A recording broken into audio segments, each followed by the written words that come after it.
தலையா தளபதியா super star Kamal அப்படின்னு போயிட்டு இருந்த கிளாஷ் இன்னைக்கு துப்பாக்கி கொடுத்தவர் வெர்சஸ் துப்பாக்கியை வாங்கினவர் அப்படிங்கிற ஒரு கிளாஷ் வந்துருச்சு. ஆக்சுவலா அந்த கோட் படத்துல நடிச்சனுடைய விளைவு தான் ஒரே ரீசன். அது இப்போ ரொம்ப ஃபீல் பண்ணுவாருன்னு நினைக்கிறேன். ஐயோ தெரியாதனமா நடிச்சிட்டோமா நம்ம அப்படின்னு சொல்லி. பட் இருந்தாலும் அண்ணன் தம்பி பாண்டிங் இருக்கு. பட் என்னன்னா ஒரு பெரிய ஒரு மாஸ் ஹீரோ கூட வந்து நம்ம படமும் கொஞ்சம் மோதுன்னா அந்த ஒரு ரேஞ்ச் பேசப்படுவாங்க அப்படிங்கிற ஒரு கருத்து ஒன்று இருக்கு. ரெண்டு படமும் ஒன்று கிளாஷ் ஆகிறதுனால இங்கே சிவகார்த்தியன் வந்து மிகப்பெரிய ஒரு கேள்விக்குறியா ஆக்கப்பட்டு விட்டார். அப்படிதான் என்னுடைய பார்வைக்கு தெரியுது. பட் விஜயோட மோதிரத்தில் அவருக்கு வந்து அவள் உடன்பாடு இல்லைனாலும் சூழ்நிலை கைதியாக எஸ்கே மாதிரி இருக்காரு. தனுஷ், சூர்யா, விக்ரம் இவங்க கூட எல்லாம் கிளாஷ் விட்டு இப்ப மார்க்கெட் ரீஜன்ல அமரனுக்கு அப்புறமா ஒரு மிகப்பெரிய ஒரு ஸ்டார் வேல்யூ சிவகார்த்திகேயனுக்கு இன்க்ரீஸ் ஆயிருக்கு. விஜய்க்கு அப்புறம் நான் தான் எங்க கோலிவுட் வந்து ஒரு மிகப்பெரிய பிக் திங்கா இருக்க போறாங்க ப்ரூவ் பண்றதுக்காக சிவகார்த்திகேயன் வந்து வேணும்னே விஜய் கூட வராரு. பெரிய மாஸ் ஹீரோட நம்ம படம் மோதும் போது ஒருவேளை அந்த படம் நல்லா இருந்து ஃப்ளூக்ல ஹிட் ஆச்சுன்னு வச்சுக்கோங்களேன், விஜயோட மோதியை நான் வந்துட்டேன் பார் அப்படின்னு சொல்றதுக்கும் விஜய் அரசியலுக்கு போயிட்டாரு. இப்ப அந்த இடம் வேக்கண்டா இருக்கு. அந்த இடத்துக்கு வர்றதுக்கு ஒரு முயற்சி பண்றாரு. பட் இந்த ஆசைகள் கண்டிப்பா எஸ்கேக்கு இருக்கும். அது ஒன்றும் மறுப்பதற்கே இல்லை. சிவகார்த்திகேயனுடைய படங்கள்லயே வந்து இந்த ஆடியோ லான்ச் வந்து ஒரு மிகப்பெரிய ஒரு கிராண்ட் ஈவெண்டா பண்ண போறாங்க அப்படின்னு. இப்ப மலேசியால நடக்கிறது எந்த அளவுக்கு இருக்கோ அதுக்கு ஈக்குவலா நடக்கணும் அப்படிங்கறதுல இங்க ஒரு மாஸ்டர் பிளான் ஒன்று போயிட்டு இருக்கு. பட் நேரு இண்டோர் ஸ்டேடியத்துல தான் ஃபர்ஸ்ட் பிளான் பண்றாங்க. இப்ப நேரு அவுட்டோர் ஸ்டேடியத்துல பிளான் பண்ணான்னு பிளானிங் போய்கிட்டு இருக்கு. பட் இந்த கன்ஃபர்மேஷனால ஜனவரி 3ஆம் தேதி தான் அந்த விழா. அப்ப இதுல வந்து அங்கே கிட்டத்தட்ட 1 லட்சம் பேர் உள்ள வர்றாங்க மலேசியாவில் ஜனநாயக ஆடியோ லான்ச்ல. இங்க கிட்டத்தட்ட ஒரு பராசக்தியினுடைய ஆடியோ லான்ச் மக்கள்கிட்ட போய் ரீச் ஆகும், நிறைய விஷயங்களை பகிர்ந்துக்கணும்னு சொல்லி சூப்பர் ஸ்டார் ரஜினி அவர்கள் வர்றதா இருக்கு. இரண்டாவதா பார்த்தோன்னா உலக நாயகன் கமலஹாசன் அவர்கள் வர்றாங்க. பேச்சுவார்த்தைகள் முடிஞ்சிச்சு, கிட்டத்தட்ட முடிஞ்சிச்சு. இந்த 2 பேரும் வந்தாங்கன்னா எஸ்கேவோட ரேஞ்ச் எப்படி இருக்கும்? உங்க toilet cleaner bison toilet cleaner குவாலிட்டியை விட பெட்டர்னு நிரூபிச்சா உங்க மொத்த பணமும் ரீஃபண்ட். பைசன் டாய்லெட் கிளீனர் இப்போது 79 ரூபாயில். அறம்நாடு நேயர்களுக்கு அன்பு வணக்கம். இன்று நம்முடன் மூத்த பத்திரிகையாளர் திரு வெங்கடேசன் சார் நம்ம கூட இணைஞ்சிருக்காரு. சார் வணக்கம். வணக்கம் சார். எப்படி சார் இருக்கீங்க? Fine fine. நல்லா. பல நாட்களுக்கு அப்புறம் ஒரு சந்திப்பு சார். ரொம்ப மகிழ்ச்சி உங்களை பார்த்ததுல. சந்தோஷம் சார். சார் அதே மகிழ்ச்சியோட இன்னைக்கு ஒரு டாபிக், அது ஒரு மகிழ்ச்சியான டாபிக்காக தான் இருக்கும். காரணம் வந்து தமிழ் சினிமா பொறுத்த வரைக்கும் இந்த ஃபெஸ்டிவல் டைம்ல ரிலீஸ் ஆகிற படங்களுக்கு வந்து மவுஸ் ரொம்பவே ஜாஸ்தி. அதுலயும் நம்மளுடைய மாஸ் ஹீரோஸ் வந்து எவ்வளவு மாசா வர போறாங்க, தலையா தளபதியா சூப்பர் ஸ்டார் கமல் அப்படின்னு போயிட்டு இருந்த கிளாஷ் இன்னைக்கு துப்பாக்கி கொடுத்தவர் வெர்சஸ் துப்பாக்கியை வாங்கினவர் அப்படிங்கிற ஒரு கிளாஸ் வந்துருச்சு. யாருமே எதிர்பார்க்கல. அதாவது பராசக்தி வெர்சஸ் ஜனநாயகன் அப்படிங்கிற ஜனநாயகன் மட்டும் தான் வரப்போகுது அப்படின்னு நினைச்சிட்டு இருந்த ஆடியன்ஸுக்கு பராசக்தி துப்பாக்கி வாங்கின தம்பியே வந்து நீங்க அண்ணனுக்கு எதிராக போட்டிக்கு வர போறாரு. ஸோ 9ஆம் தேதி ஜனநாயகனும் 10ஆம் தேதி பராசக்தி வரப்போகுது. ஒரு மிகப்பெரிய ஒரு டாக் வந்து சோஷியல் மீடியா கிரியேட் ஆயிருக்கு. சிவகார்த்திகேயன் மீது தொடர்ந்து ஒரு நெகட்டிவான ஒரு இமேஜ் வந்து கிரியேட் ஆகி போயிட்டு இருக்குது. எல்லாரும் போட்டு அடின்னு நினைச்சிட்டு இருக்காங்க. உங்களுக்கு அந்த நியூஸ் பார்க்கும்போது எப்படி சார் இருந்துச்சு? இல்லை, அது வந்து ஆக்சுவலாக அந்த கோட் படத்தில் நடிச்சனுடைய விளைவு தான் ஒரே ரீசன். அது இப்போ ரொம்ப ஃபீல் பண்ணுவார்னு நினைக்கிறேன். ஐயோ தெரியாதனமா நடிச்சிட்டோமா நம்ம அப்படின்னு சொல்லி. பட் இருந்தாலும் அண்ணன் தம்பி பாண்டிங் இருக்குது.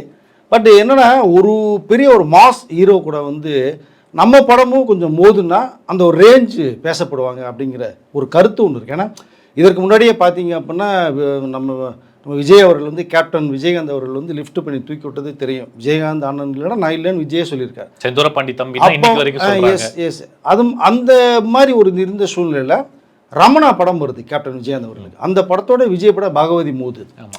நம்ம இங்கே வந்து கேப்டனோட மோதுன்னா கேப்டன் இடத்துக்கு நம்ம வந்துடுவோம் அப்படிங்கிற அந்த ஈக்குவலாக பேசப்படுங்கிற ஒரு விஷயம் ஒன்று இருக்குது. அன்றைக்கி வந்து விஜய் அவர்களும் பெரிய பீக் வந்துட்டார். ரெண்டாவதாக பார்த்தீங்க அப்படின்னா சந்திரமுகி சூப்பர் ஸ்டார் படம். சூப்பர் ஸ்டாரை பார்த்து தான் அவருடைய ஸ்டைலு அந்த ஆக்டிவிட்டிஸ்லாம் பார்த்து இன்ஸ்பயர் ஆகி தான் நான் உள்ளுக்குள்ளேயே வந்தேன்னு விஜய் சொல்லியிருக்காரு. அண்ணாமலை தம்பிடான்னு பாட்டு கூட அதையும் சொல்லியிருக்காரு. என்னுடைய தலைவர் சொல்லியிருக்காரு. படையப்பாளர் நடிக்கணும்னு வாய்ப்பு கேட்டேங்கிற விஷயத்தையும் அவர் சொல்லியிருக்காரு. அப்படி இருந்த விஜயை ஒரு கட்டத்தில் வந்து சந்திரமுகி ரிலீஸ் ஆகும்போது சச்சினை ரிலீஸ் பண்ணுறாங்க. ரெண்டாவதாக பார்த்தீங்கன்னா அஜித் இவருடைய வீரம் வரும்போது ஜில்லா ரிலீஸ் ஆகுது. இந்த பக்கம் வாரிசு வரும்போது துணிவு வருது. இன்னொரு படம் விஜய் படம் வரும்போது சிம்புடைய ஈஸ்வரன் படம் வருது. ஆமாம். ஸோ அதனால் ஒவ்வொரு படங்கள் இந்த டாப் அவங்களுக்கு மேலே இருக்கிற ஆர்டிஸ்டோட வந்து மோதும் போது ஏன் இதே எம்ஜிஆர் சிவாஜி படங்கள் எத்தனை படம் ஒன்றா ரிலீஸ் ஆகி மோதி இருக்குது. பட் அங்கெல்லாம் ஒரு போட்டியாக பார்க்கப்பட்டது. ஸோ ரஜினி கமல் படம் எத்தனை படம் மோதி இருக்குது. அங்கேயும் வந்து ஒரு போட்டியாக பார்க்கப்பட்டது. அங்கே பொறாமைகள் வரல. ஆனால் இங்கே என்ன வந்துருச்சுன்னா எனக்கு தெரிஞ்ச வரைக்குமே கோட் படத்தில் அந்த நடித்ததுனால நீங்கள் சொன்னது மாதிரி துப்பாக்கியை கொடுத்தவர் வந்து துப்பாக்கி வாங்கினவர் அப்போ திருப்பிட்டார் அப்படிங்கிற ஒரு விஷயந்தான் இங்கே ரொம்ப ஹைலைட் ஆகியிருக்கு. ஆனால் இதற்கிடையில் நிறைய விஷயங்கள் பேசப்பட்ட ஒரு விஷயமும் இருக்குது. ஆக்சுவலாக 9th அன்னைக்கு ஜனநாயகன்றது கன்ஃபார்ம் பண்ணுது. 14th பராசக்திங்கிற விஷயம் தான் கன்ஃபார்ம் ஆகி ஓடிட்டு இருந்த ஒரு மேட்ரு. இதுக்கிடையில் இதுக்குள்ளே அரசியல் உள்ளுக்குள்ளே வந்ததுனால தான் விஜய் படம் ரிலீஸ் ஆகும்போது, ஏன்னா பராசக்தி ஒரு நல்ல கண்டென்ட், 65ல் நடந்த ஒரு விஷயம், திராவிட முன்னேற்றம் ஆட்சிக்கே வரல. அப்போ அதில் மக்கள் செல்வாக்கு ரொம்ப வந்தது. கலைஞர் அவர்கள் போராட்டம் பண்ணி இந்திய வர விடாமல் தடுத்து தமிழ் மொழி தான் ஆட்சி மொழியாக இருக்கும் சொல்லி இணை மொழியாக அப்புறம் இந்திய அப்படின்ற ஒரு சட்டத்தை கொண்டு வந்தாங்க. அப்போ அந்த விஷயங்கள், இந்த இந்திய எதிர்ப்பில் நடந்த இந்த ராஜேந்திரன் மாணவர் போலீஸார் நடத்திய துப்பாக்கி சூழலில் பலியாகி இன்றைக்கும் அவருடைய ஸ்டாச்சு சிதம்பரம் அண்ணா யூனிவர்சிட்டியில் இருக்குது. ஸோ இவ்வளோ நிகழ்ச்சிகள் மக்கள் இன்றைக்கி இருக்கவங்க யாருக்குமே தெரியாது. வள்ளுவக்கூடத்தில் அந்த ஃபங்க்ஷன் வைக்கும் கூட கண்காட்சி வைக்கும் கூட பார்க்கும்போது வந்து எல்லாம் பிரமிச்சு போகிறாங்க. இப்படிலாம் இருந்ததா? நீங்கள் ஷர்ட்டை அயன் பாக்ஸ் பார்த்து நீங்கள் அயன் பண்ணியிருப்பீங்க. அந்த காலத்தில் சொம்பில் சுடுதண்ணியை ஊற்றி அந்த சொம்பில் சட்டை அயன் பண்ணி போட்டு பீரியட் இருக்குது. இன்றைக்கி இருக்கிற கிட்ஸுக்கு யாருக்குமே தெரியல, ஐயோ இது என்னது அப்படின்றாங்க. அப்புறம் ட்ரெயினில் பார்த்தீங்கன்னா நிலக்கரி போட்ட ட்ரெயின், நீங்கள் இப்போ விண்டோ சைடு உட்காந்து இன்றைக்கி ஆசைப்படுவாங்க, அன்றைக்கி ஆசைப்பட மாட்டாங்க. ஏன்னா அந்த கறி பூரா வந்து சட்டையை பூரா கறியாக்கி முகத்தையே கறியாகிது. இறங்கும்போது பார்த்தா டெவில் மாதிரி இறங்குவாங்க. ஸோ அந்த பீரியட்லாம் போய் எலக்ட்ரிக் ட்ரெயின் வந்து, ஸோ இந்த சிஸ்டம் இதை தெரிஞ்சுக்கிற வாய்ப்புகள் நிறைய இன்றைக்கி இருக்கிற கிட்ஸுக்கு வந்து இருக்கும். அதுக்காகவே அந்த படம் வெற்றிகரமாக ஒரு அமையும். இந்த பக்கம் ஜனநாயகன் பக்கா ஒரு கமர்ஷியல், ஒரு மாஸ். விஜயோட வந்து இறுதி படம்னு அவர் சொல்லலை, ஆனால் சொல்லப்படுது. பட் இதில் விஜய் தெறிக்க விட்ருக்கார். 2 கெட்டப்பில் வந்து மனுஷன் விளையாடி இருக்கார். இதுலேயே ஒரு பரமான கண்டென்ட் இருக்குது உங்களுக்கு. ஸோ இந்த பெண் சமுதாயத்தில் எப்படி வாழ்ந்து அவங்க வந்து இண்டிவிஜுவலாக நிற்கணுங்கிற விஷயத்த சொல்ல வர்றது, இதுக்குள்ள அரசியல் உள்ளே வருது. ஸோ இப்படி ஒரு பக்கம் இருக்கும்போது 2 படமே மிகப்பெரிய வெற்றி படமாக அமைகிறதுக்கான வாய்ப்புகள் நிறைய இருக்குது. ஸோ என்னை பொறுத்த மட்டுமே. ஆனால் இங்கே அந்த 2 படமும் ஒன்று கிளாஷ் ஆகிறதுனால இங்கே சிவகார்த்திகேயன் வந்து கொஞ்சம் மிகப்பெரிய ஒரு கேள்விக்குறியாக ஆக்கப்பட்டு விட்டார். அப்படி தான் என்னுடைய பார்வைக்கு தெரியுது. பட் விஜயோட மோதிரத்தில் அவருக்கு வந்து அவள் உடன்பாடு இல்லைனாலும் சூழ்நிலை கைதியாக எஸ்கே மாதிரி இருக்கார் அப்படின்னு தான் என்னுடைய பார்வைக்கு தெரியுது எனக்கு. அது ஓகே சார். இப்போ நீங்கள் சொல்லும் போது ரஜினி, கமல், விஜயகாந்த் படங்கள்லாம் போகும்போது ஓகே எல்லாமே கீஸாக தான் இருந்தாங்க. இப்போ விஜய் வர்சஸ் அஜித் படங்கள் வரும்போது, ஆனால் சிவகார்த்திகேயன் இதுக்கு முன்னாடியே தன்னுடைய மேலே இருக்கிற கிராஃபில் மேலே இருக்கிற ஆக்டர்ஸ் கூடலாம், இப்போ தனுஷ் கூட படத்து கூட அவர் வந்து கிளாஷ் விட்டார். ஸோ இந்த இடத்துல வந்து இன்னொரு ஒப்பீனியன் சொல்கிறாங்க சார். இப்போ தனுஷ், சூர்யா, விக்ரம் இவங்க கூட எல்லாம் கிளாஷ் விட்டு இப்போ மார்க்கெட் ரீஜனில் அதுவும் அமரனுக்கு அப்புறமா ஒரு மிகப்பெரிய ஒரு ஸ்டார் வேல்யூ சிவகார்த்திகேயனுக்கு இன்க்ரீஸ் ஆயிருக்கு. ஸோ அதை வந்து நெக்ஸ்ட் ப்ரொஜெக்ட் பண்ணோம், அதாவது அடுத்த தளபதி சிவகார்த்திகேயன் தான் அப்படின்னு எல்லா பக்கம் ஒரு டைமில் போயிட்டு இருந்தது சார். திடீர் தளபதின்னு வச்சு மொத்தமாக அவர் வந்து ட்ரோல் பண்ணிட்டு இருந்தாங்க. அதை நான் ப்ரூவ் பண்ணுறேன், விஜய்க்கு அப்புறம் நான் தான் எங்கள் கோலிவுட் வந்து ஒரு மிகப்பெரிய பிக் திங்காக இருக்க போகிறாங்க ப்ரூவ் பண்ணுறதுக்காக சிவகார்த்திகேயன் வந்து வேணும்னே விஜய் கூட வராரு. ஏன்னா இது வந்து இப்போ நீங்கள் சொன்ன மாதிரி இது ஜனநாயகன் வர்சஸ் பராசக்தியா எல்லாமே டிவிகே வர்சஸ் டிஎம்கே மாதிரி தான் ப்ரொஜெக்ட் பண்ணிட்டு இருக்காங்க. ஸோ அந்த இடத்துல வந்து சிவகார்த்திகேயன் வந்து அதுக்கு ஒரு நோ சொல்லாமல், இல்லை சார் எப்படி இருந்தாலும் மோதிச்சு அப்படின்னா நம்ம படம் வந்து கலெக்ஷனில் கம்மியாக தான் ஆகும், அந்த மாதிரி எந்த ஒரு வார்த்தை சொல்லாமல் அவரும் அந்த சேலஞ்சுக்கு ரெடியாக இருக்கிற மாதிரி தான் சார் தெரியுது. இல்லை, அந்த ஒரு ஆசை வரதான் சார் செய்யும் ஒரு ஹீரோக்கு. நீங்கள் சொன்னது மாதிரி ஒரு பெரிய மாஸ் ஹீரோட தான் சொன்னேன். பெரிய மாஸ் ஹீரோட நம்ம படம் மோதும் போது ஒருவேளை அந்த படம் நல்லா இருந்து ஃப்ளூக்கில் ஹிட் ஆச்சுன்னு வச்சுக்கோங்களேன், இப்போ விஜயோட மோதியை நான் வந்துட்டேன் பார் அப்படின்னு சொல்கிறதுக்கும், விஜய் அரசியலுக்கு போயிட்டாரு, இப்போ அந்த இடம் வேக்கண்டாக இருக்குது, அந்த இடத்துக்கு வர்றதுக்கு ஒரு முயற்சி பண்ணுறார். பட் இந்த ஆசைகள் கண்டிப்பாக எஸ்கேக்கு இருக்கும், அது ஒன்றும் மறுப்பதற்கே இல்லை. பெரிய ஒரு ஹீரோட மோதும் போது தான் தன்னுடைய வேல்யூ உங்களுக்கு தெரியும். இப்போ நீங்கள் சொன்ன மற்ற ஆர்டிஸ்ட் லிஸ்டெல்லாம் தாண்டி வந்து சிவகார்த்திகேயன் இப்போ வந்துட்டார். ஆமாம், இப்போ விஜய் அஜித்துக்கு அடுத்து சிவகார்த்திகேயன் இருக்காரு. அதற்கு பிறகுதான் தனுஷ், சிம்பு, விக்ரம் நீங்கள் சொன்னக்கூடிய அத்தனை ஆர்டிஸ்ட்டுமே இருக்காங்க. அதான் ஒரு பெரிய ஓப்பனிங் கிரியேட் ஆயிருச்சு மெயினாக அந்த அமரனுக்கு அப்புறமா. எஸ், அமரன் வந்து ஒரு சூப்பர் டூப்பர் ஹிட் கொடுத்ததுனால, கலெக்ஷன் கிங் ஆனதுனால சம்பளமும் பார்த்தீங்கன்னா நீங்கள் சொன்ன ஆர்டிஸ்ட்லாம் தாண்டி வந்துட்டார். கிட்டத்தட்ட 70 கோடி ரூபா சம்பளம் வாங்குற அளவுக்கு வந்து நிற்கிறார் இப்போ. அதுவே தனுஷ்கே மிகப்பெரிய ஒரு வியப்பாக இருக்குது. நம்ம தூக்கி வளர்த்து விட்ட பையன் இந்த அளவுக்கு போயிட்டான்னா அதிர்ஷ்டம். ஒரு மனிதனுக்கு அதிர்ஷ்டம் வந்தால் இப்படி ரஜினி சார் சொன்னது மாதிரி தான், என்ன திறமையில் ஒரு நடிகருக்கு இருந்தாலுமே இந்த அதிர்ஷ்டம் ஒன்று இருந்தால் அவன் உச்சத்துக்கு போவான். நான் அப்படி தான் வந்தேன்னு சொன்னார், ரஜினி சாரே சொன்னார். அப்போது எஸ்கே பார்த்தீங்கன்னா விஜயுடைய வழியில் தான் வந்தார், சூப்பர் ஸ்டார் வழியிலையும் போகிறார். இப்போ 2 பேருடைய ரசிகர்களையும் கவர் கிட்டத்தட்ட கவர் பண்ணிட்டார். கோட்டில் துப்பாயும் போது நீங்கள் எதை நோக்கி போகிறீங்களோ நீங்கள் போங்கன்னே புட்டுட்டு போகிற வேலையை மற்றவங்களை நான் பார்த்துக்கிறேன்னு சொல்லி தான் சீனை கொண்டு போயிருப்பாங்க. பட் அதுதான் இப்போ அவருக்கு வந்து அந்த கேரக்டர் தான் வில்லனாகவே ஒரு பேக் ஃபயராக அமைஞ்சிருச்சு இன்னைக்கு. எஸ், அது இல்லாமல் இருந்திருந்தால் இங்கே வந்து இந்த அளவுக்குலாம் இது வந்து அதை பேசப்படாத ஒரு பொருளாக மாறி இருக்கும். விஜய் படம் வருது, எஸ்கே படம் வருது அப்படிங்கிற அளவுக்கு போயிருக்கும். அந்த ஒரே ஒரு விஷயம் பண்ணதுனால தான் இன்னைக்கு மிகப்பெரிய பாதிப்பு. பட் இது சந்தர்ப்பம் வந்து அரசியல் வந்து ஆக்கப்படுது அப்படின்னா, இந்த நேரத்தில் விஜய் கூட மோதக்கூடிய ஒரு படம் வந்து இதே எஸ்கே படம் வந்து சாதாரண ஒரு மதராசி மாதிரி வந்துருந்தால் கூட ஆஃப் பண்ணிடுவாங்க. வேணாம், இந்த படம் ஜெயிக்காது, ஸோ டோட்டல் வாஷ் அவுட் ஆகிருன்னு முடிவு பண்ணியிருப்பாங்க. இந்த படம் வந்து இது பராட்சியது அப்படி கிடையாது. ஒரு கண்டென்ட் வாரிசாக, அந்த மெசேஜ் வாரிசாக வந்து சுதாலாம் பிரமாதமாக இதுக்குள்ளே ஒரு ஃபேமிலி சென்டிமெண்ட் ஆட் பண்ணியிருக்காங்க. நீங்கள் அந்த ஒரு பீஸ் எடுத்துக்கிட்டாங்களே தவிர ஒரு அண்ணன் தம்பி சென்டிமெண்ட் இருக்குது. ஸோ ஒரு ஃபேமிலி சென்டிமெண்ட்ஸ் இருக்குது. இவ்வளோ ஆட் பண்ணியிருக்காங்க. அதனால் இந்த படம் வந்தால் மேபி ஹிட் ஆகிறதுக்கான வாய்ப்புகள் நிறையா இருக்குன்னு எஸ்கோடைய கால்குலேஷன். அப்போ நீங்கள் சொன்னது மாதிரி விஜயோட மோதுனால் அந்த படம் வந்தால் என் படம் ஹிட் ஆச்சு அப்படின்னா கண்டிப்பாக கிராஸ் பண்ணுச்சு அப்படின்னா அந்த அந்த பேர் வந்து அவருடைய டோட்டல் ரேஞ்சே மாறும். அப்படி தான் அவர் பார்க்குறாரு. ஆனால் இங்கே மற்றவர்களுடைய பார்வை அப்படின்னா அரசியல் கட்சிகள்லாம் திருப்பி இப்போ விஜய் படத்தை கொஞ்சம் டவுன்ஃபால் பண்ணணும் அப்படின்னா இப்போ அது ஈக்குவலான படம் வந்து பராசக்தி. இப்போ நீ சிவகார்த்தியன் அப்படிங்கிற அந்த ஹீரோ எடுத்துட்டீங்கன்னா அருமையான ஒரு கண்டென்ட் கதை, அந்த மெசேஜுக்காகவே படமுக்கிற ஆடியன்ஸ் நிறைய பேர் இருக்காங்க. அப்போ இதுதான் ஒரு சந்தர்ப்பம், எஸ்கேவுடைய மோதுறதுக்கு இது ஒரு சந்தர்ப்பமாக இது வந்து ஆட்டோமேட்டிக் அமைஞ்சு போச்சு. பட் ஒரு வகையில் எஸ்கே அவர்கள் வந்து சொல்லியிருக்கலாம், ப்ரொடியூசர் சொல்லி இல்லை அண்ணன் விஜய் என்ன படம் வருது தனியாக வரட்டும், அவருடைய கடைசி படம் வசூல் ரீதியாக ஒரு பெரிய ரெக்கார்டு அந்த வெற்றிகரமாக ஒரு பயணத்தை மேற்கொண்டு அவர் போகட்டும் அப்படிங்கிற அவரோட ஒரு எண்ணத்தை வந்து கண்டிப்பாக அந்த தயாரிப்பு நிறுவனத்திட்டையோ ரெட்ஜின்ட்டையோ கூட சொல்லியிருக்கலாம். பட் அதுக்கு மீறின ஒரு விஷயமாக இங்கே ஒரு அரசியல் ஆரம்பித்ததுனால ஈரோட்டில் சமீபத்தில் பேசின ஒரு நிகழ்ச்சியில் ஒன்று வந்ததுனால தான் இவங்க வந்து திசை திரும்பிடுச்சு. இப்போ முதல்ல 9th ரிலீஸாக 14th இருந்தது, திரும்பி வந்து 14th 9th ரிலீஸ் பண்ண மாதிரி ஐடியா பண்ணிட்டாங்க. ஈரோடு சம்பவத்துக்கு முன்னாடி ஈரோடு சம்பவத்தில் அவர் பேசுனதுக்கு பிறகு இவ்வளோ பேசுனதுக்கு அப்புறம் நம்ம இனிமேல் பார்க்க முடியாதுன்னு சொல்லி தான் 9th ஒரு நாள் விட்டுட்டு 10th சொல்லி நேற்று ஈவினிங் தான் டிக்ளேர் பண்ணாங்க. ஸோ அதன் மூலமாக பார்க்க போனோம்னா இந்த படம் விஜய் டு சிவகார்த்தியன் அப்படிங்கிறத விட ஒரு டிவிகே டு அண்ட் அவர் யாரை எதிராளியை நினைக்கிறாரோ அவருக்கு முன்னாடி போட்டியாக தான் இது வந்து இப்போ பேசும் பொருள் ஆகியிருக்கு.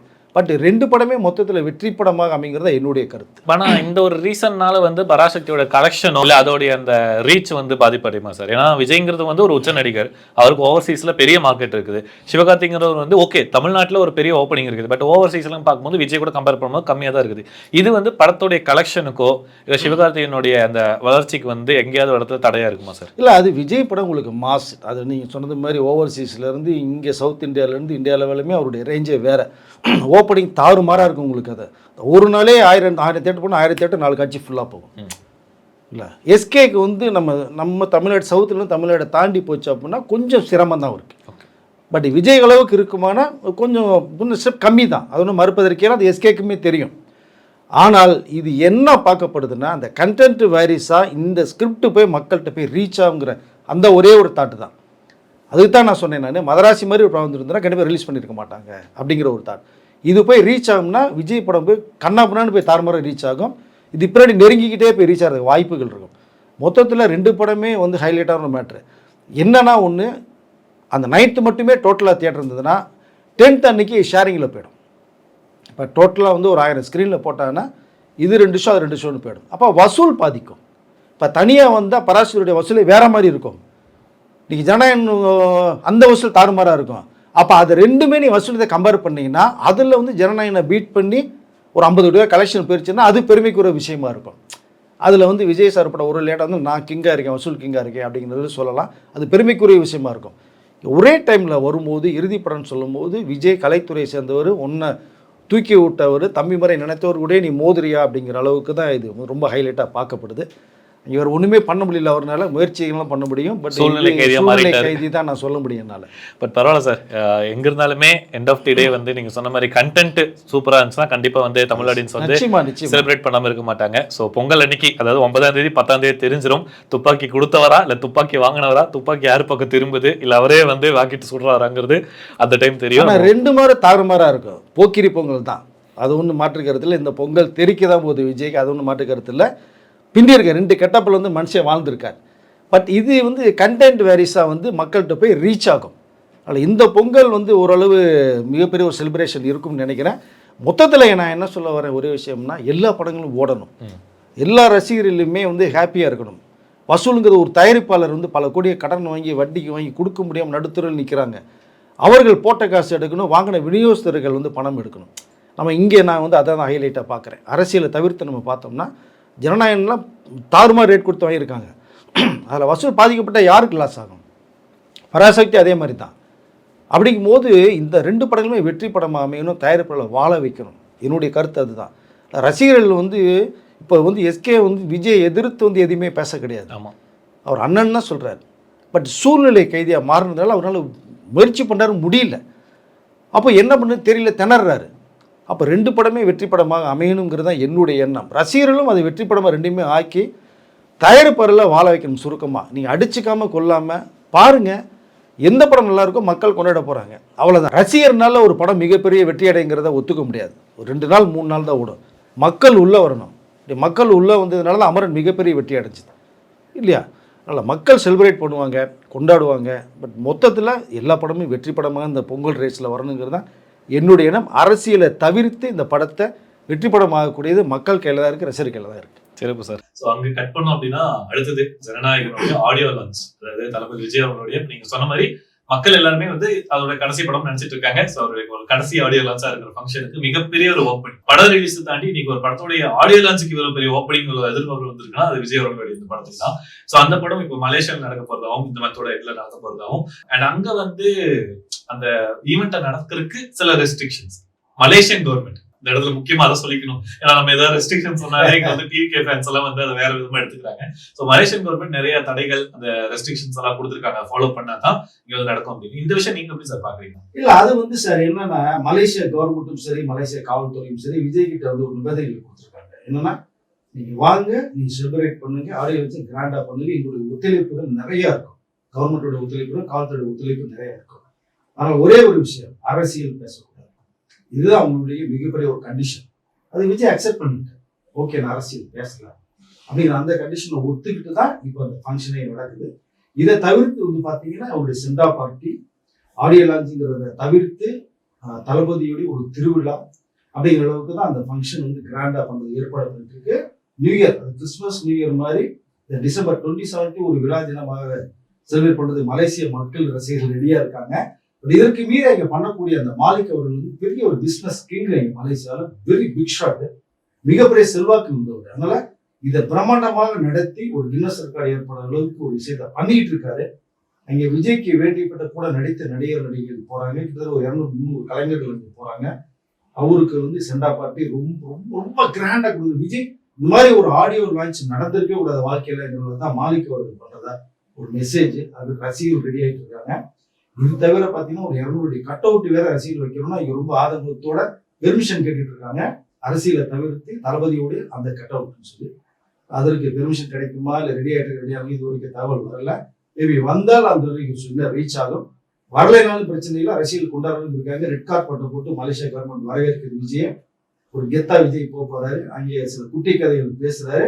அந்த குட்டி கதைகளுக்குள்ள மறைமுகமாக அரசியல் இருக்கும், அங்கேதான் அரசியல் இருக்கும். நீ வெளிப்படையா பேசினாதானே அரசியல். குட்டி கதைக்குள்ள அரசியல் வச்சாருன்னா அப்படி ஒரு சம்பவத்தை தான் நேற்று சமத்துவ கிறிஸ்துவ விழாவில் ஒரு குட்டி கதை சொல்லி அரசியல் உள்ள தெளிச்சு விட்டாரு. அந்த மாதிரி நிறைய விஷயங்கள் அங்கே வந்து அவரு பேசுறது தயாரா இருக்காரு. ஸோ அந்த விழா வந்து பிரம்மாண்டமான ஒரு விழாவாக அமையும். ஓகே சார், தளபதி வர்சஸ் சிவகார்த்திகேயன் அது வந்து கிளாஷ்ல மட்டும் இல்ல, ஆடியோ லான்ச்லயே அடுத்தடுத்து வருது போல இருக்குது. 27ஆம் தேதி வராரு. அவர் வந்து ஜனவரி 3ஆம் தேதி, அதாவது பராசக்தி படத்தினுடைய ஆடியோ லான்ச் 3ஆம் தேதி மிகப்பெரிய ஒரு டாக்கா மாறிட்டு இருக்க ஒரு படம். ஸோ அதோட ஆடியோ லான்ச்சும் கண்டிப்பா கிராண்டா இருக்கும். அண்ட் ரிப்போர்ட்ஸ் கூட சொல்லுது சிவகார்த்திகேயனுடைய படங்கள்லயே வந்து இந்த ஆடியோ லான்ச் வந்து ஒரு மிகப்பெரிய ஒரு கிராண்ட் ஈவெண்டா பண்ண போறாங்க அப்படின்னு. ஸோ அது எப்படி சார் வரும்? அதான் நீங்கள் சொல்கிறீங்களே மிகப்பெரிய கிராண்டியர்னு சொல்லி. இப்போ மலேசியாவில் நடக்கிறது எந்த அளவுக்கு இருக்கோ அதுக்கு ஈக்குவலாக நடக்கணும் அப்படிங்கிறதுல இங்கே ஒரு மாஸ்டர் பிளான் ஒன்று போய்கிட்டு இருக்கு. பட் நேரு இண்டோர் ஸ்டேடியத்தில் தான் ஃபஸ்ட்டு பிளான் பண்ணுறாங்க. இப்போ நேரு அவுட்டோர் ஸ்டேடியத்தில் பிளான் பண்ணலான்னு பிளானிங் போய்கிட்டு இருக்கு. பட் இந்த கன்ஃபர்மேஷனால ஜனவரி 3ஆம் தேதி தான் அந்த விழா. அப்போ இதில் வந்து அங்கே கிட்டத்தட்ட 1 லட்சம் பேர் உள்ளே வர்றாங்க மலேசியாவில் ஜனநாயக ஆடியோ லான்ச்சில். இங்கே கிட்டத்தட்ட ஒரு 50,000க்கு மேற்பட்டவர். இல்லை அந்த ஆடிட்டோரியம் அவ்வளோதான், உள்ளுக்குள்ளே இந்த சீட் கெப்பாசிட்டி அவ்வளோதான் இருக்கும். 50,000க்கு மேற்பட்டவர்கள் அந்த விழாவில் கலந்துக்கிறது மாதிரியான ஒரு ஏற்பாடு நடந்துக்கிட்டு இருக்கு. இந்த படத்தை தூக்கி நிப்பாட்டுங்கிறது. இல்லை இன்னொரு விஷயம் வந்து சிவகார்த்திகேயனுக்கு எங்கேயோ மச்சம் இருக்குன்னு நினைக்கிறேன். ஏன்னா விஜய் படத்தோட ஸோ அவர் படம் வெளியே வருது. 2வதாக பார்த்தோம்னா இந்த ஆடியோ லான்ச்சும் அதுக்கு ஈக்குவலாக பண்ணணும்னு சொல்லி இந்த பக்கம் ஒரு வேலைகள் நடந்துகிட்டு இருக்கு. இந்த விழாவில் எஸ்கே கௌரவிக்கிறதுக்கு ஒரு பக்கம், இன்னொரு பக்கம் இந்த விழா மேடையவே சிறப்பாக பராசக்தியினுடைய ஆடியோ லான்ச்சை மக்கள்கிட்ட போய் ரீச் ஆகும், நிறைய விஷயங்களை பகிர்ந்துக்கணும்னு சொல்லி சூப்பர் ஸ்டார் ரஜினி அவர்கள் வர்றதா இருக்குது. 2வதாக பார்த்தோன்னா உலக நாயகன் கமலஹாசன் அவர்கள் வர்றாங்க. பேச்சுவார்த்தைகள் முடிஞ்சிச்சு, கிட்டத்தட்ட முடிஞ்சிச்சு. இந்த 2 பேர் வந்தாங்கன்னா எஸ்கேவுடைய ரேஞ்ச் எப்படி இருக்கும் நீங்களே பார்த்துவீங்க. ஆடியோ லான்ச் பெரிய ஓப்பனிங்காக பார்த்து கூட்டி கழிச்சு பாருங்கள், கணக்கு என்ன வருதுன்னு உங்களுக்கு தெரியும். அதனால் இந்த விழாவை வந்து அதை விட சிறப்பாக பண்ணணுங்கிற ஒரே குறிக்கோளோடு ட்ராவல் பண்ணிக்கிட்டு இருக்காங்க. பொறுத்திருந்து பார்ப்போம். ஜனனோட விழா அதுவும் தெரிக்கும். ஸோ தளபதியோட திருவிழா கண்ணா பின்னான்னு மலேசியாவே குலுங்க போகுதுன்னு நினைக்கிறேன். அப்படி ஒரு விழா அங்கே நடக்கும். இங்கே சென்னையை குலுங்குற அளவுக்கு இந்த சூப்பர் ஸ்டார்லேருந்து உலக நாயர்லேருந்து வர வச்சு இதை பராசக்தியை வந்து பிரம்மாண்டமாக பண்ணுறது ரெடி பண்ணிட்டு இருக்காங்க. சுருக்கமாக சொல்லப்போனால் சிவகார்த்திகேயனுக்கு எங்கேயோ மச்சம் இருக்குது, அவ்வளோதான். அழகாக இந்த விஜய்க்கு ஈக்குவலாக தானாகவே அந்த தூக்கி விட்டு இந்த உயரத்தை கொண்டு போயிட்டு இருக்காங்க மற்றவர் எல்லாமே. பொறுத்திருந்து பார்ப்போம் என்ன நடக்குதுங்கிறத. இறுதியாக சார், இப்ப அந்த விழா 27ஆம் தேதி நடந்ததுக்கு பார்க்கலாம். இப்போ ரீசனா நடந்த அந்த கிறிஸ்துவ சமத்துவ விழா, அதுல வந்து பார்த்த மூமெண்ட்ஸ் ஒரு மாதிரி ஒரு சில இடத்துல கியூட்டா இருந்துச்சு. விஜய் அவர்கள் நீங்க சொன்ன மாதிரி அந்த குட்டி கதைகள்ல மூலமா சொல்ற அரசியல், அந்த ஃபாதர் அவங்க வந்து பேசின விதமாகட்டும், விஜய் வந்து இனியுமே பிரபலப்படுத்துறாங்க. அதாவது எல்லாருக்குமே சமம் அப்படிங்கிற ஒரு இதுல எல்லா சார்ட் ஆஃப் ஆடியன்ஸ் கிட்டயுமே சமப்படுத்துறாங்க அப்படிங்கிற ஒரு விஷயம் இருந்துச்சு. சோ அதை பத்தி சொல்லுங்க சார். அதுதான், அதுக்கு டைட்டிலே நீங்க சமத்துவ கிறிஸ்துவ விழா தான் வச்சிருக்காங்க. வெறும் கிறிஸ்துவ விழானா ஒரு ஸ்டாம்பு குத்தலாம், இவருடைய மதத்துக்கு வந்திருக்காங்க வாழ்த்துக்கு சொல்ல, அது கிடையாது. ஸோ ரெண்டாவதா பார்த்தீங்கன்னா நம்மளுடைய ஆர்கார் பிரின்ஸ் அவர் வந்திருக்காரு விழாவுக்கு. அவர் முஸ்லீம். அவர் என்ன சொல்ல வர்றாரு, இந்த விழாவில் கலந்துக்கிறது எனக்கு ரொம்ப பெருமையா இருக்கு. நான் ஒரு முஸ்லீம், என்னுடைய பையனுக்கு வைக்கப்பட்ட பேர் வந்து ஜீசஸ். நீங்க என்ன சொல்ல வரீங்க?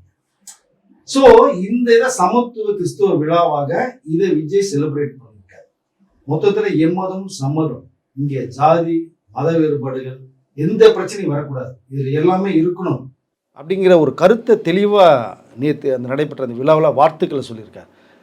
இன்னொரு பக்கம் பார்த்தீங்கன்னா இஸ்லாமியர்களுடைய அந்த இஃப்தார் நோன்பு நிகழ்ச்சி கூட விஜய் போயிருக்கார். மற்ற அரசியல் கட்சி தலைவர் எல்லாமே இஸ்லாமியர்களுடைய ஃபங்க்ஷனுக்கு போயிருக்காங்க. ஜெயலலிதா அவர்களிருந்து, கலைஞர் அவர்களிருந்து, இப்போ இருக்கிற ஸ்டாலின் அவர்களிருந்து எல்லாரும் கலந்துருக்காங்க. அந்த கேப் போட்டுட்டு நோன்பு கஞ்சி குடித்து அவர்கள் வாழ்த்துக்கள் சொல்லி சந்தோஷ பரிமாற நிகழ்ச்சியை நிறைய பார்த்துருக்கோம். ஆனால் கிறிஸ்துவ விழாக்கு இந்த மாதிரி ஒரு இது வந்து பார்த்துருக்காங்களா எனக்கு தெரிஞ்ச வரைக்குமே இல்லைன்னு நான் நினைக்கிறேன். பட் மேபி இருந்தாலும் இருக்கலாம். பட் இதை வந்து விஜய் அவர்கள், ஏன்னா பேசிக் அவர் ஒரு கிறிஸ்தவர் அப்படிங்கிற பேசிக் அடிப்படை ஒன்று இருக்குது. ஆனால் இதை எந்த வகையிலுமே விஜய் காட்டிய கிடையாது. படத்தின் மூலமாகவோ தனிப்பட்ட முறையிலேயோ அந்த கிறிஸ்தவம் அப்படிங்கிற அந்த விஷயத்தை அவர் ஃபோக்கஸ் பண்ணவே கிடையாது. ஒரு இந்தியன் அப்படிங்கிற அந்த ஒரு மென்டாலிட்டியில் தான் அவர் ட்ராவல் பண்ணிகிட்டு இருக்கார். இந்த வாழ்த்துக்கள் போன தடவை கூட சொல்லலை, போன வருஷம். இந்த வருஷம் கொஞ்சம் தெளிவாக இருக்காரு, கரூர் சம்பவத்துக்கு பிறகு கொஞ்சம் ஃப்ரீயாக இருக்கார். அதன் மூலமாக இப்போ அந்த விஷயத்தை சொல்ல வர வாழ்த்துக்களை சொல்லியிருக்கு. இதில் ஒன்றும் தவறே இல்லை. எம்எம் சம்மதங்கிற ஒரே குறிக்கோள் தான். முஸ்லீம் உள்ள வந்திருக்காங்க, கிறிஸ்டின் இதில் வந்திருக்காங்க, கலந்துக்கிட்டவர்கள் இன்றும் நிறையா இருக்காங்க. இதன் பேசிக்கில் தான் இந்த தமிழகத்தை தமிழ்ந்து ஜாதியிலிருந்து மாறுபட்டு மதம் எல்லாமே ஒன்று தான் அப்படிங்கிற அளவுக்கு கொண்டு போகிறான்னு தான் நான் நினைக்கிறேன். இதில் உண்மையில சார் நீங்கள் சொன்ன மாதிரி அந்த இப்போ நடந்த அந்த ஃபங்க்ஷன் வந்து ஒரு பாராட்டுக்குரிய ஒரு ஃபங்க்ஷனாக தான் மாறிச்சு. ஏன்னா இவ்வளோ நாள் விஜய் அவர்கள் என்ன செஞ்சாலுமே ஒரு குறிப்பிட்ட சோஷியல் மீடியாஸில் வந்து நெகட்டிவான இது போட்டுட்டு இருந்தாங்க. பட் நேற்று தினமில் நடந்தது வந்து பெருசாக யாருமே நெகட்டிவாக பேசாமல் இருந்தாங்க. காரணம் இப்போ நீங்கள் சொன்ன மாதிரி எல்லாரும் சமத்துவமாக நடத்தின அந்த ஒரு விஷயம் தான். ஸோ தாண்டி பார்ப்போம் சார். இவ்வளோ நாள் வந்து ஒரு 2 வருஷம் வந்து ஆடியோ லான்ச்சஸ் இதில் தளபதி வந்து நாங்கள் பார்க்கல அப்படின்னு தளபதி ஃபேன்ஸ் எல்லாம் வெறிகுண்டு ஒரு ஆதங்கத்திலையும் இருக்காங்க, ஒரு வருத்தத்திலையும் இருந்தாங்க. 27ஆம் தேதி மலேசியாவில் தளபதி வராரு. அந்த ரூல்ஸ் எல்லாம் ஃபாலோ பண்ணி எந்த அளவுக்கு அதை வந்து செலிப்ரேட் பண்ணுறாங்க. நீங்கள் சொன்ன மாதிரி ஜனநாயகனும் சரி பராசக்தியும் சரி 2 படமுமே நல்லபடியாக ஓடணும். அண்டு ஃபேன்ஸும் வந்து கண்டிப்பாக ஹாப்பியாக இருப்பாங்க அப்படிங்கிறது இந்த இடத்துல நானும் சொல்லிக்கிறேன் சார். நேரம் கொடுத்ததுக்கும் கருத்துக்கள் பதிவதற்கும் ரொம்ப நன்றி சார். ரொம்ப நன்றி.